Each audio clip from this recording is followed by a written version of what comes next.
Nghị định mục 68 mới, giấy phép lái xe có 12 điểm, không bật xi nhan phạt 14 triệu và bật đèn xe từ 18 giờ. Những ngày gần đây, dư luận đang đặc biệt chú ý đến loạt quy định giao thông mới dự kiến có hiệu lực từ ngày 1 tháng 1 năm 2025. Trong video ngày hôm nay, chúng ta cùng tìm hiểu những điểm thay đổi cực kỳ quan trọng ảnh hưởng đến việc tham gia giao thông hàng ngày của cả xe máy lẫn ô tô, như giới hạn giấy phép lái xe có 12 điểm, tăng mức phạt lỗi không bật xi nhan lên tới 14 triệu, thay đổi thời gian bật đèn xe và giới hạn phân khối xe máy theo bằng lái A1 là những điểm đáng quan tâm và có thể ảnh hưởng tới hàng triệu người dân. Giấy phép lái xe điện tử được tích hợp trực tiếp trên ứng dụng VNeID, một trong những bước tiến quan trọng trong công tác hiện đại hóa và quản lý giao thông tại Việt Nam. Đây là thông tin mới nhất vừa được cập nhật và đang thu hút sự quan tâm lớn từ cộng đồng. Điểm đặc biệt có thể dễ dàng nhận ra là hệ thống điểm của giấy phép lái xe. Mỗi bằng lái khi được cấp sẽ mặc định có 12 điểm.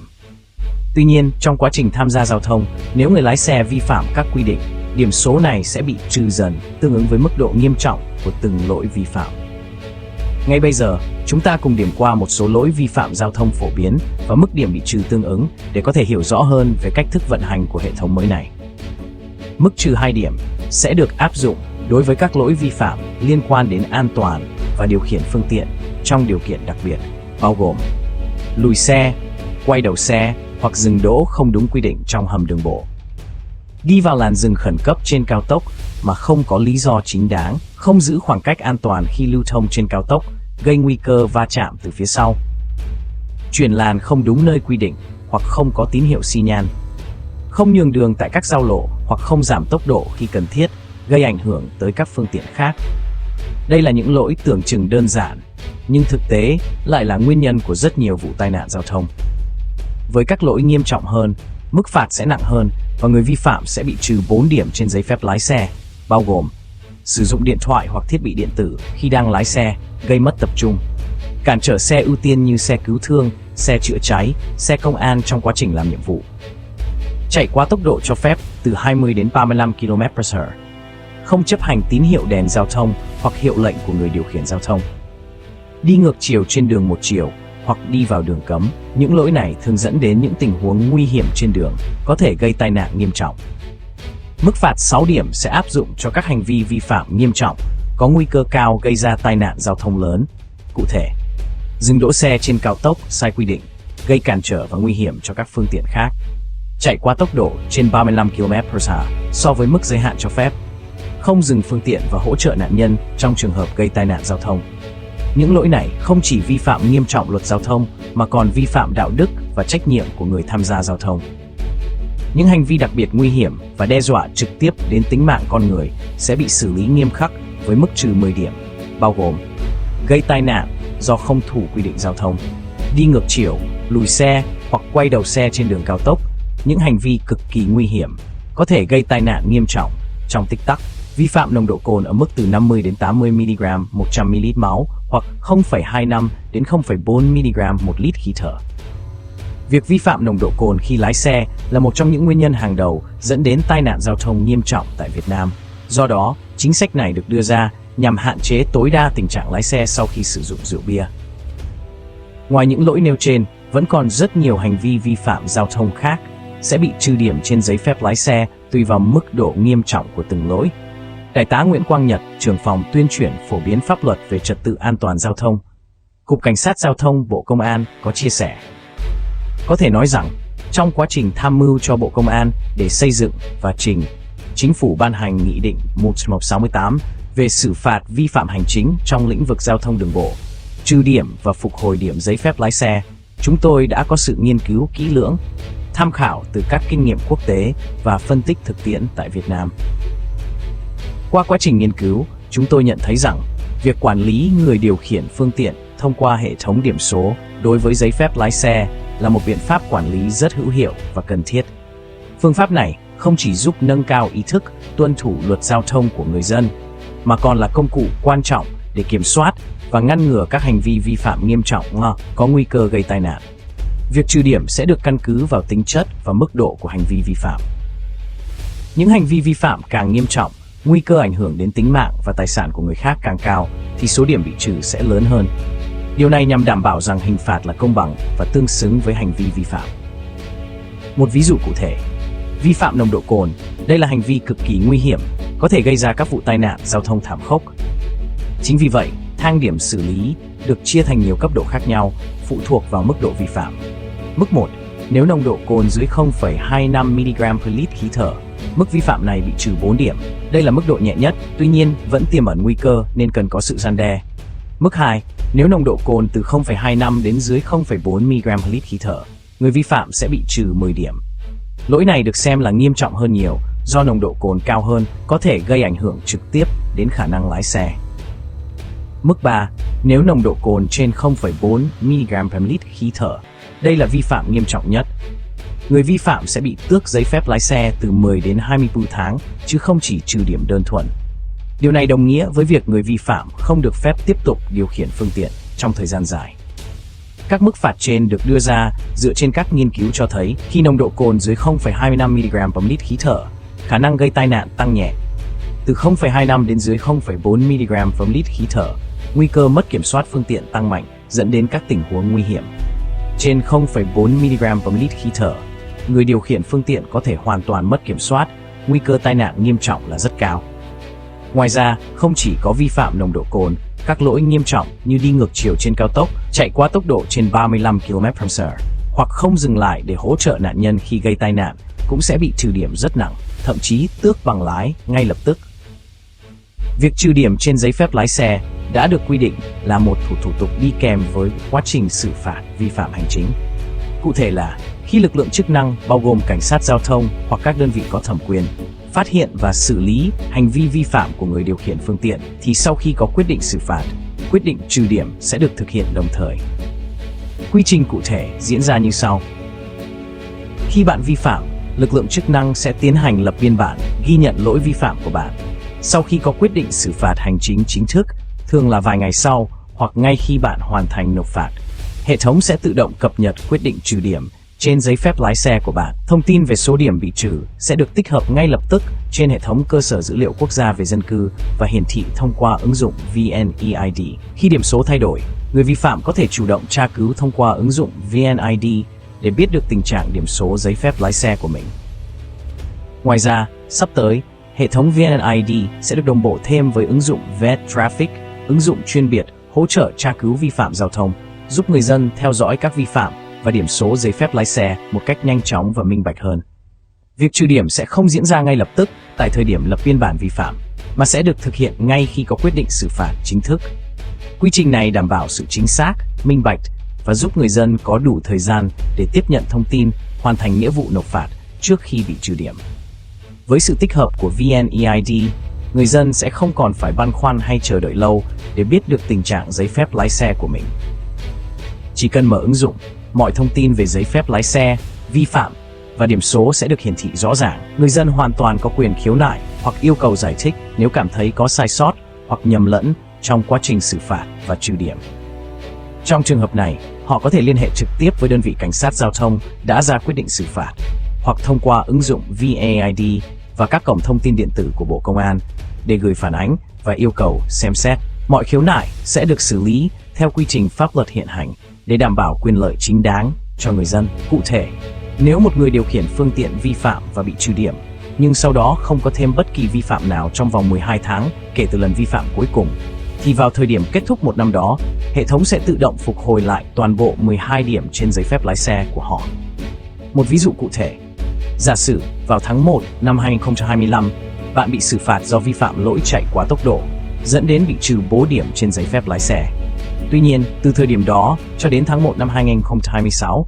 bạn không tái phạm hoặc không để xảy ra bất kỳ lỗi nào khác khiến giấy phép bị trừ thêm điểm, thì đến đầu năm 2026, hệ thống sẽ khôi phục lại đầy đủ 12 điểm cho bạn. Điều này có nghĩa là người điều khiển phương tiện sẽ luôn có cơ hội để lấy lại điểm số đã mất nếu duy trì được ý thức chấp hành tốt trong suốt một năm liên tục. Cơ chế vừa mang tính răn đe, vừa mang tính khuyến khích để người tham gia giao thông nâng cao ý thức và duy trì sự nghiêm túc khi điều khiển phương tiện. Việc trừ điểm nhằm mục đích chấn chỉnh ngay lập tức những hành vi vi phạm, nhưng cơ chế khôi phục điểm là một cách để ghi nhận và khuyến khích những ai có tinh thần sửa sai, chấp hành tốt trong thời gian dài. Điều này cũng tạo ra động lực tích cực cho người dân trong việc xây dựng văn hóa giao thông an toàn và văn minh. Những trường hợp người dân bị trừ điểm liên tục và tiến gần đến ngưỡng tước giấy phép lái xe. Để hỗ trợ người dân, luật cũng có quy định về các khóa học phục hồi điểm. Cụ thể,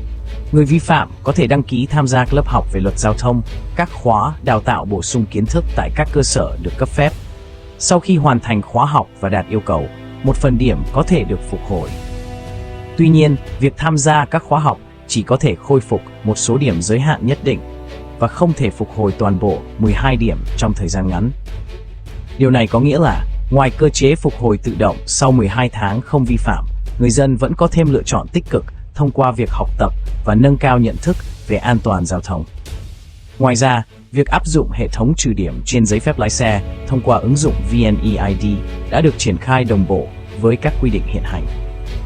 Kể từ ngày 15 tháng 8 năm 2024, lực lượng cảnh sát giao thông đã bắt đầu chấp nhận song song cả giấy phép lái xe vật lý và giấy phép lái xe điện tử trên môi trường số. Khi tham gia giao thông, công dân có thể lựa chọn xuất trình giấy phép lái xe vật lý hoặc tra cứu trực tiếp thông qua ứng dụng VNeID. Nếu giấy phép lái xe đã được tích hợp vào VNeID,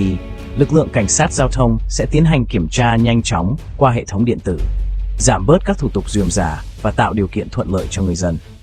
Trong trường hợp công dân không mang theo điện thoại có tích hợp VNeID mà chỉ có giấy phép lái xe vật lý, việc kiểm tra vẫn được thực hiện bình thường. CS-Security có thể sử dụng ứng dụng chuyên biệt và hệ thống cơ sở dữ liệu quốc gia về dân cư để tra cứu thông tin tại chỗ, bao gồm xác nhận giấy phép lái xe có chính chủ hay không, kiểm tra số điểm hiện tại còn lại trên giấy phép lái xe, tra cứu lịch sử vi phạm trước đó nếu có.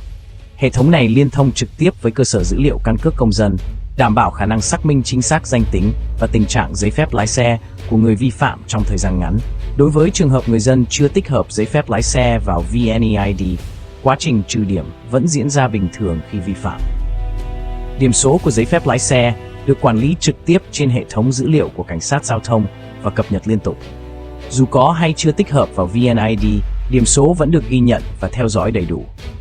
Việc tích hợp chỉ đơn thuần giúp người dân tra cứu và giám sát điểm số của mình một cách chủ động và thuận tiện hơn. Cơ quan chức năng khuyến khích công dân sớm tích hợp giấy phép lái xe vào ứng dụng VNeID để việc kiểm tra, giám sát và quản lý giấy phép lái xe diễn ra dễ dàng, nhanh chóng.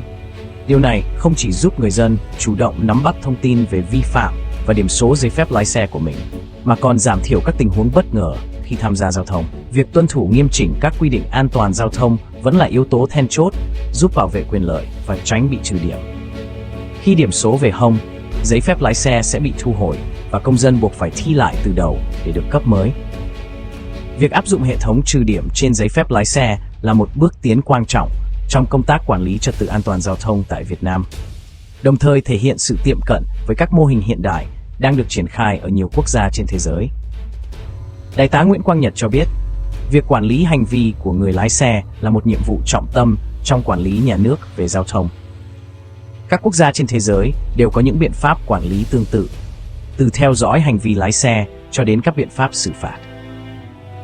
Tại Việt Nam, chúng ta từng áp dụng nhiều hình thức quản lý khác nhau như phiếu theo dõi lái xe, ghi nhận các vi phạm trong một khoảng thời gian nhất định, tước giấy phép lái xe tạm thời hoặc vĩnh viễn khi vi phạm nghiêm trọng, đục lỗ trên giấy phép lái xe. Hình thức này thể hiện người lái xe đã có vi phạm và giấy phép có thể bị hủy nếu tái phạm. Tuy nhiên, các biện pháp trên phần lớn mang tính thủ công và đôi khi không đủ sức răn đe hoặc không tạo ra sự giám sát liên tục. Người vi phạm, trong nhiều trường hợp, không cảm nhận ngay được hậu quả của hành vi cho đến khi giấy phép bị tước hoặc đục lỗ. Đến lúc đó, mọi thứ đã quá muộn để sửa chữa. Việc trừ điểm trên giấy phép lái xe là một phương pháp hiện đại và hiệu quả hơn nhờ ứng dụng công nghệ số và dữ liệu trực tuyến. Đây không chỉ là một hình thức quản lý mà còn được coi là hồi chuông cảnh tỉnh đối với người điều khiển phương tiện. Cụ thể, hệ thống trừ điểm giúp người lái xe theo dõi liên tục điểm số giấy phép lái xe của mình thông qua ứng dụng VNeID hoặc các hệ thống liên thông khác. Nhận thức rõ ràng hơn về mức độ an toàn của bản thân khi tham gia giao thông. Chẳng hạn, nếu một người lái xe chỉ còn 2 hoặc 4 điểm, họ sẽ cẩn thận và có ý thức chấp hành luật hơn, bởi chỉ cần một vi phạm nhỏ nữa là giấy phép lái xe có thể bị tước tạm thời. Việc này tác động trực tiếp đến ý thức điều khiển phương tiện, thúc đẩy hành vi lái xe an toàn và có trách nhiệm.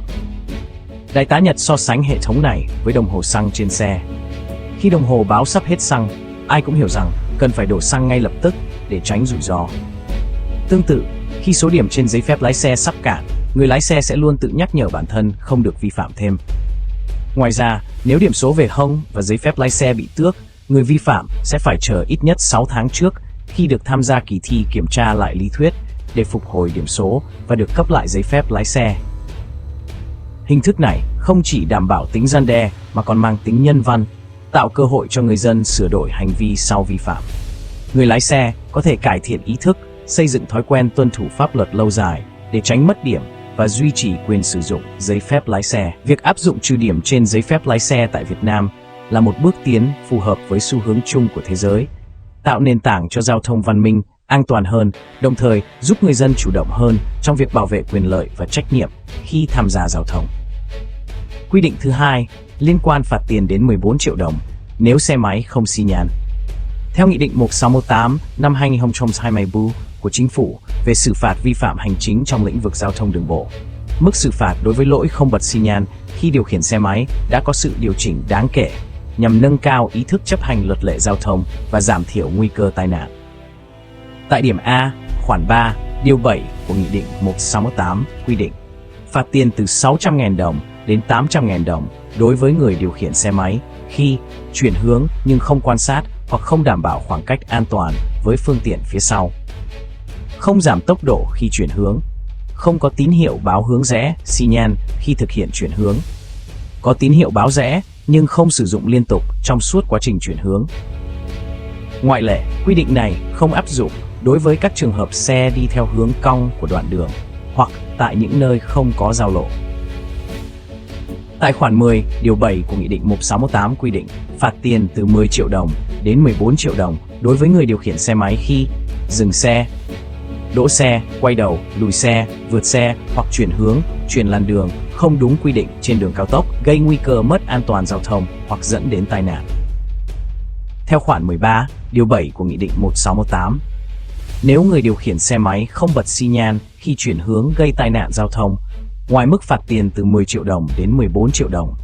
người vi phạm sẽ bị trừ 10 điểm trên giấy phép lái xe. Như vậy, từ ngày 1 tháng 1 năm 2025, hành vi không bật xi nhan khi điều khiển xe máy sẽ bị xử phạt theo hai mức phạt từ 600.000 đồng đến 800.000 đồng nếu vi phạm mà không gây tai nạn, phạt từ 10 triệu đồng đến 14 triệu đồng và trừ 10 điểm trên giấy phép lái xe nếu vi phạm gây ra tai nạn giao thông.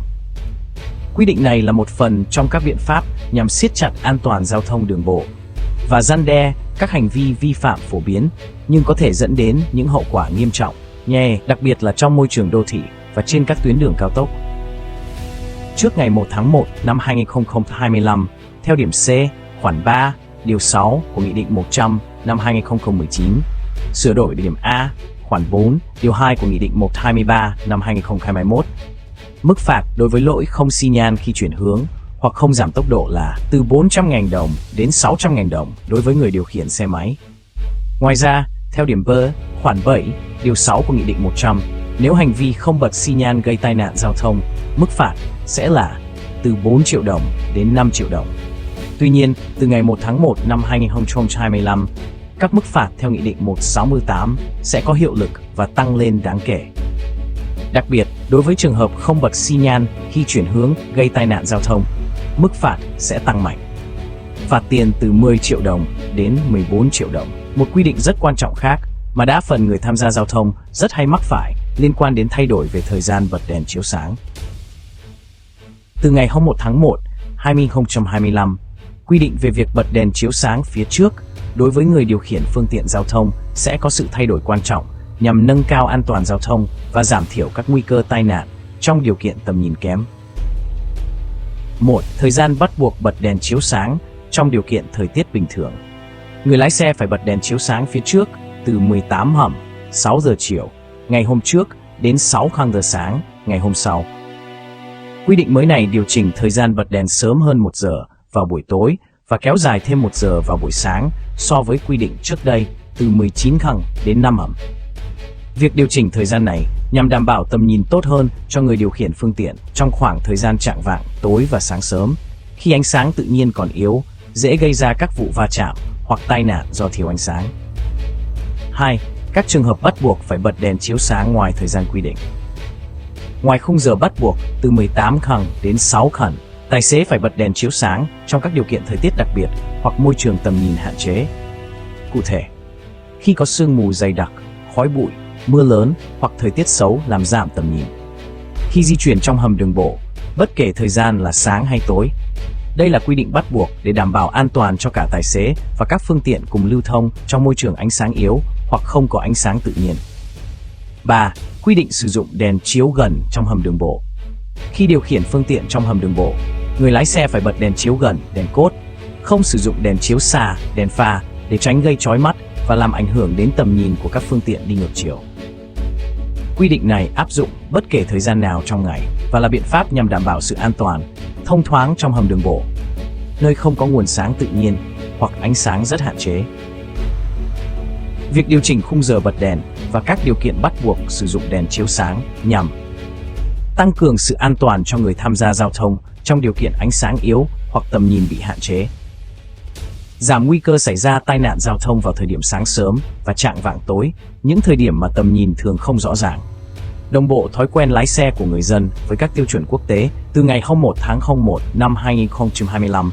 quy định mới về giấy phép lái xe và thời gian lái xe đối với tài xế kinh doanh vận tải sẽ có hiệu lực, với nhiều điểm thay đổi đáng chú ý nhằm nâng cao an toàn giao thông và phù hợp với tình hình thực tiễn.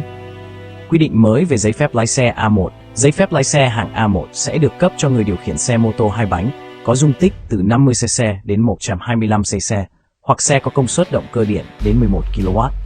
Điều này đồng nghĩa với việc, kể từ ngày 1 tháng 01 năm 2025, người có giấy phép lái xe A1 chỉ được phép điều khiển xe có dung tích tối đa 125cc. Nếu muốn lái xe mô tô trên 125cc, người điều khiển phải thi và được cấp giấy phép lái xe hạng A. Thay đổi này nhằm siết chặt quy định, đảm bảo rằng người điều khiển phương tiện có dung tích lớn sẽ phải trải qua quy trình sát hạch kỹ lưỡng hơn, giúp nâng cao kỹ năng và ý thức khi tham gia giao thông. Từ ngày 1 tháng 01 năm 2025, thời gian làm việc của tài xế kinh doanh vận tải và vận tải nội bộ sẽ được kiểm soát chặt chẽ hơn, nhằm đảm bảo sức khỏe và giảm thiểu tai nạn do lái xe quá giờ quy định. Thời gian lái xe tối đa không được vượt quá 10 giờ trong một ngày và không quá 48 giờ trong một tuần. Tài xế không được lái xe liên tục quá 4 giờ mà không có quãng nghỉ. Quy định này phù hợp với các điều luật của Bộ Luật Lao động nhằm bảo vệ sức khỏe người lao động và giảm thiểu rủi ro khi tham gia giao thông. Việc giới hạn thời gian lái xe giúp giảm tình trạng mệt mỏi, căng thẳng, một trong những nguyên nhân hàng đầu dẫn đến tai nạn giao thông trên các tuyến đường dài. Ngoài các quy định về hạng giấy phép và thời gian lái xe, Luật Trật tự an toàn giao thông đường bộ mới cũng đưa ra một số điều chỉnh quan trọng khác. Giấy phép lái xe sẽ có 15 hạng, thay vì 13 hạng như trước đây, bổ sung thêm các loại phương tiện khác nhau nhằm quản lý chặt chẽ hơn từng loại xe. Bổ sung các trường hợp phải giảm tốc độ, ngay cả khi đèn tín hiệu giao thông đang xanh, để đảm bảo an toàn khi qua khu vực giao lộ đông đúc hoặc khu vực trường học, bệnh viện. Thêm trường hợp được phép đi tiếp khi đèn vàng trong một số tình huống cụ thể, giúp giao thông linh hoạt và tránh ùn tắc tại các nút giao. Việc siết chặt kỷ cương và pháp luật trong lĩnh vực giao thông cho thấy nỗ lực không ngừng của nhà nước nhằm nâng cao an toàn và ý thức của mỗi công dân khi tham gia giao thông. Các quy định mới như trừ điểm trên giấy phép lái xe, tăng mức phạt và quản lý chặt chẽ hơn thời gian lái xe là những bước đi mạnh mẽ hướng đến một môi trường giao thông an toàn, công bằng và có trách nhiệm. Mỗi công dân cần hiểu rằng việc tuân thủ luật giao thông không chỉ là trách nhiệm pháp lý mà còn là cách để bảo vệ chính mình và những người xung quanh. Khi kỷ luật được thực thi nghiêm ngặt, ý thức tự giác chấp hành pháp luật sẽ trở thành văn hóa giao thông, giúp giảm thiểu tai nạn và xây dựng cộng đồng văn minh hơn.